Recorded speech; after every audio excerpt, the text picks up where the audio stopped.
எங்க பாட்டிக்கு மொட்டை அடிச்சு காது குத்தியிருக்காங்க. எங்க அம்மாக்கும் மொட்டை அடிச்சு காது குத்தியிருக்காங்க. எனக்கும் ஒரு 3 மொட்டை போட்டு காது குத்தி வச்சிருக்காங்க. ஸோ இப்ப எங்க வீட்ல இருக்க என் சிஸ்டர்ஸோட குழந்தைங்களுக்கும் மொட்டை அடிச்சு காது குத்தியிருக்கோம். இந்த மாதிரி இத தலைமுறையா பண்ணிட்டு வரோம். ஸோ இது எதுக்காக பண்றோம்? ஏன் பண்றோன்ற ஒரு நாலேஜே இப்ப வரைக்கும் கிடையாது. ஸோ இது எதுக்காக ஐயா பண்றோம் நம்ம? உங்களுக்கு வணக்கம். வணக்கம். அன்பானவர்களே, ஓஎஸ் பக்தி சேனலினுடைய அனைத்து வாடிக்கையாளர்களுக்கும், அன்பானவர்கள் இந்த நிகழ்ச்சியை கண்டுகொளித்து கொண்டிருக்கக்கூடிய அனைவர்களுக்கும் எனது அன்பான வணக்கம். அருமையான கேள்வியை நீங்கள் வச்சுருக்கீங்க. அதாவது மொட்டையடித்து காது குத்துவது எதற்காக என்று தெரியாமையே மொட்டையடித்தவங்க தான் நிறைய பேர். அதுவும் ரொம்ப ஆச்சரியமான ஒரு விஷயம். காது குத்துறது எதுக்குன்னு தெரியாது, ஆனால் குத்துவாங்க. ஆனால் காலப்போக்கில் சில பேருக்கு அது தெரியாதுன்னு சொல்ல முடியாது, நிறைய பேருக்கு தெரியும். மொட்டைங்கிறது என்னன்னா, தலைமுடி என்பது கேதை குறிக்கும். கேது தான் அஸ்வதி நட்சத்திரம். அஸ்வதி நட்சத்திரம் தான் ஃபர்ஸ்ட் நட்சத்திரம்.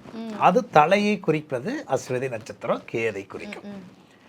அதுக்கு பின்னாடி என்னன்னு பார்த்தீங்கன்னா, திருவாதிரை நட்சத்திரம் என்பது காலபுருஷனுக்கு 3ஆம் இடத்தில் காது, மூக்கு, தொண்டை என்று சொல்லக்கூடிய, அதாவது காதை குறிக்கக்கூடிய நட்சத்திரம் ராகு நட்சத்திரம். அப்போ இந்த ராகு கேது, கேது வாழ்க்கையினுடைய துவக்கத்தை கேது சொல்லுகிறது. ராகு என்பது அந்த துவக்கத்தை தூண்டி விடுகிறது, முயற்சியை தூண்டி விடுவது ராகு. அப்போ நீங்க நல்லா பார்த்தீங்கன்னா, கேது தலைமுடியை எடுத்து ராகு காது குத்துறோம். அந்த காது குத்துறது எதுக்கு அப்படின்னா, அந்த காது ஓ அப்படிங்கிற வடிவில் இருக்கும். புரியுதுங்களா? இந்த காது ஒவ்வொரு மனிதனுக்கும் காது என்ன வடிவில் இருக்குதோ அதே வடிவில் தான் ஒரு தாயினுடைய கருவறைக்குள் அப்படித்தான் இருப்பார். புரியுதுங்களா? அதனாலதான் அது அப்படித்தான் இருக்கு. அதோட உருவம் பார்த்தீங்கன்னா, அந்த தாயினுடைய கருவறையில ஓம் அப்படிங்கிற பிரணவத்துல தான் இருப்பார் அப்படிங்கிறது விதி. அப்ப இந்த காது அதே டைரக்ஷன்ல தான் இருக்கு.